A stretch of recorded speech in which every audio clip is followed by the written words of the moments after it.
I've always been drawn to hands. I think it's because it's the way that we touch people. I'm Not Ashamed really looks at the journey of this girl. You know, she was at Columbine High School, and when she was 17 years old, you know, there was a Columbine shooting in 1999, and they put a gun up to her head, and they asked her if she still believed in God, and she said, "You know I do." And then they shot her and they killed her. 12 other people died that day as well, all for different reasons. But I'm Not Ashamed specifically takes a look at her life, and everything that you see in the movie is taken directly out of her journals. So even, it's not just based on a true story, it literally sticks as close to what really happened as possible. I have this theory that if one person can go out of their way to show compassion, it could start a chain reaction. I auditioned. It was a long process. It took about a year. But, you know, I got an audition for it, and then, I don't know, it was kind of funny. I knew really kind of deep down I was going to do the part, but then a year went by, and it was a whole process, and then really quickly, right before filming began, I found out that I got it. Sometimes I don't understand why having a walk with God is so hard for me. I Googled a lot. I did that a lot, of course, and YouTube and everything like that, but I also, after I got the part, I went to Nashville a week before filming, and I got to sit down with the director, Brian Baugh, and we would really just dive into the story and kind of figured out, you know, both of our hearts for it.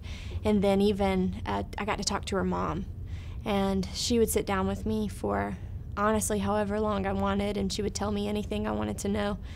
And then they gave me a box. Well, she gave me a box of Rachel's journals, and there were about 8 journals, and even her clothes were in there, and I got to have that at all times while filming, and so I dug through those every night. I want to be a light, but it feels so dark. It was really special, but also really, I don't know, it was so powerful at the same time, because, I mean, even what Rachel was writing, one thing about her, and that you'll, you know, kind of see in the movie, is that it's almost like she knew she was about to die. She would write down so many things that it was almost prophetic, that she knew something was coming. And so reading that was kind of, it was just so weird, you know?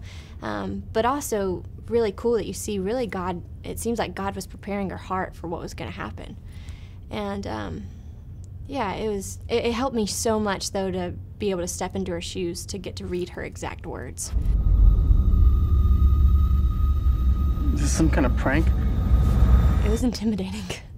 It was extremely, I was nervous, honestly, because I knew the importance of the event. And I mean, also, too, it's still such a sensitive subject. I mean, it happened 17 years ago, but there's still people that are hurt from that today, and they still deal with it. And you know, something that might be a misconception about the movie is that it glorifies this event, or it glorifies a shooting.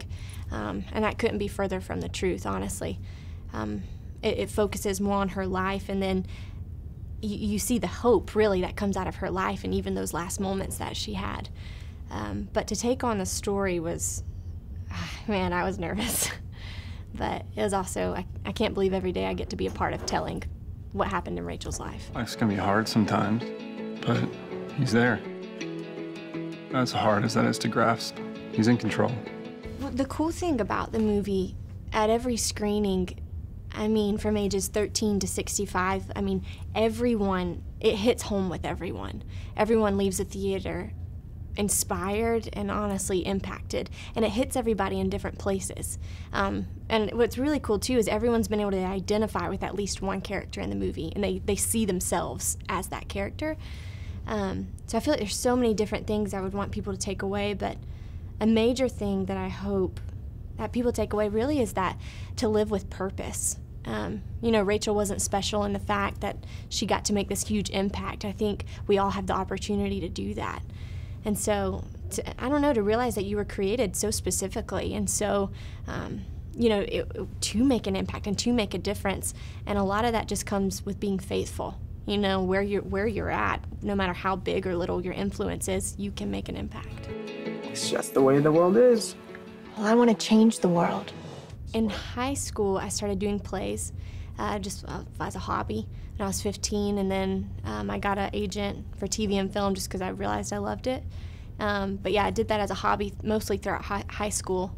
And then in college, I started, I don't know, everybody's like starting to choose their careers, and you know, a lot of teachers and nurses and all that kind of stuff. And I don't know, I realized I was like, I love what I do and I don't want to do anything else. So I kind of started getting really serious about it and training a lot. So I've been in the business for about 8 years. Compassion is the greatest form of love that humans have to offer. You know, a lot of people come up to me and they're like, I want to be an actress, or I want to be an actor. And I don't know, like what I usually tell them is, if you love it, you love it. But if you don't love it, you'll hate it. Honestly, you know, you kind of find out when you're in it if you truly want to do it or not. But I would say just train hard and like don't stop. I mean, you're told no a million times. But if you really feel like you're supposed to do it, don't quit. Tomorrow's not a promise, but it's a chance. You just might start a chain reaction.